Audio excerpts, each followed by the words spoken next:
Mini brick house truck JCB pipe bridge. Lala Nagar नामक गांव में जिगर नाम का एक व्यक्ति रहता था। वो ईंटों की भट्टी चलाता था। उसके पास से सभी लोग ईंटें ले जाते थे। कुछ लोग ट्रक में, कुछ लोग ट्रैक्टर में ले जाते थे। जिगर उसकी पत्नी और बच्चा पप्पू के साथ में रहता था। पप्पू के पास बहुत सारे खिलौने थे। Mini tractor, mini truck, mini JCB, mini concrete mixer, mini train, ऐसे सभी मिनी गाड़ियां थी। वो हमेशा उनसे खेलते रहता था। जिगर के पास सिर्फ ईंटे की भट्टी ही नहीं, सिनेमा हॉल, पेट्रोल पंप और दुकानें भी थी। वो हमेशा बिजनेस बढ़ाना चाहता था, इसलिए वो एक व्यापारी कमल के साथ मिलकर एक मॉल बनाना चाहता था। कमल: जिगर, हम अगर वहाँ मॉल बनाएंगे ना तो हमें बहुत फायदा होगा। वो जगह मैंने पहले से ही खरीद रखा है, इसलिए मॉल बनाने के लिए मेरे पास पैसे नहीं है, इसलिए तुझे पार्टनर बनाना चाहता हूँ। जिगर: हाँ कमल, तुमने जो प्रपोजल बताया है मुझे बहुत पसंद आया। तुम्हारा पार्टनर बनने के लिए मैं तैयार हूँ। मेरे पास जितना पैसा है मैं तुम्हें दूंगा। इतना ही नहीं, और पैसा लगेगा तो ब्याज से लाकर दूंगा। अब मॉल बांधने का काम शुरू करो, ऐसा कहता है। अब वो अपने पास का पैसा, ब्याज से लाया हुआ पैसा पूरा कमल को दे देता है। ये देख उसकी पत्नी: पूरा पैसा उसे दिया, अब हमारे पास कुछ नहीं बचा, ऊपर से ब्याज से भी लाकर दिए। कल कुछ हो गया तो ये बड़ा रिस्क है ना। जिगर: रिस्क नहीं ली है तो यहीं रह जाएंगे। एक बार माल बन गया ना फिर देखना। अब ज्यादा सोचकर अपना दिमाग खराब मत कर।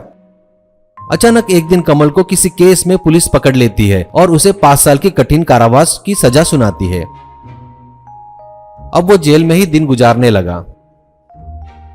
इससे साहूकार और ब्याज वाले जिगर को परेशान करने लगे। उनको समझाते समझाते सिर का पानी पैर तक आ जाता था जिगर का। एक ब्याज वाला: वो सब छोड़िए, हमारे पैसे कब देते हो? फिक्स डेट बताओ, तब तक नहीं दिए तो हम तुम्हारा घर और बाकी की पूरी संपत्ति ले लेंगे, ठीक है ना? दूसरा: ये क्या हमें डेट बताएगा? हम ही से डेट देते हैं। देखिए जिगर जी, अगले महीने 10 तारीख तक हमारे पैसे नहीं दिए तो आप अपनी संपत्ति को भूल ही जाओ। जिगर को कुछ समझ में नहीं आता और वो ठीक है कहता है।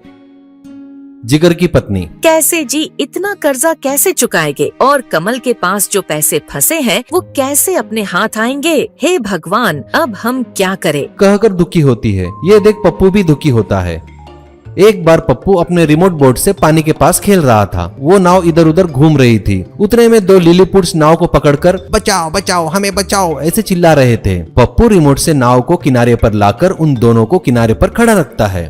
पप्पू: तुम लोग कौन हो? कहाँ से आ रहे हो? ऐसा पूछता है एक जन। बेटा, हम बौने लोग हैं और हम बौने देश के हैं। हमारे यहाँ हमेशा बाढ़ आती है और हम जैसे बहुत से लोग उस बाढ़ में पानी में बहकर डूबकर मर जाते हैं। हमें बचाने के लिए धन्यवाद। और हाँ, हमें भी ईंटों से घर बनाने का है, लेकिन वो कैसे हमें पता नहीं। अगर आप हमारी मदद और सहायता करोगे तो हम तुम्हें बहुत सारा सोना देंगे।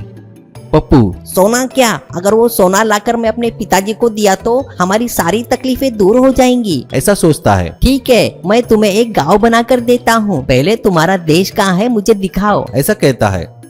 वो लोग पप्पू को ले जाते हैं और अपने राजा से मिलाते हैं और अपना पूरा देश दिखाते हैं। वहाँ सब छोटे छोटे झोपड़ियाँ होती है। पप्पू: मैं तुम लोगों को एक पक्का गाँव बनाकर दूंगा। 1 हफ्ते का समय दीजिए मुझे। वैसे ही पप्पू अपने ईंटों के छोटे छोटे ईंटें बनाता है और अपने रोजाना खेलने वाले मिनी ट्रक, ट्रैक्टर, सभी गाड़ियों में रेती, ईंटें, सीमेंट लाकर बौना देश में आता है। वहां मिनी ट्रैक्टर ईंटें रखकर रिमोट से चलाता है। वैसे ही सीमेंट भी मिनी मिक्सचर मशीन के पास लाता है। मिनी ट्रैक्टर से रेती भरकर रिमोट से चलाता है। वैसे ही वो वहां उन्हें मिनी घर,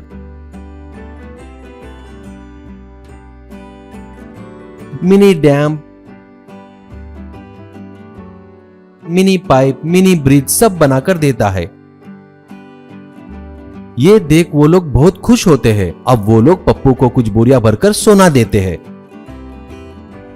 वो उस सोने को अपने मिनी ट्रक में भरकर घर पर लाता है, माँ बाप को बताता है। ऐसे ही जिगर अपने सारी तकलीफों से छुटकारा पाता है, पूरा कर्जा भी चुकाता है और अपने बच्चे की प्यार से तारीफ करता है।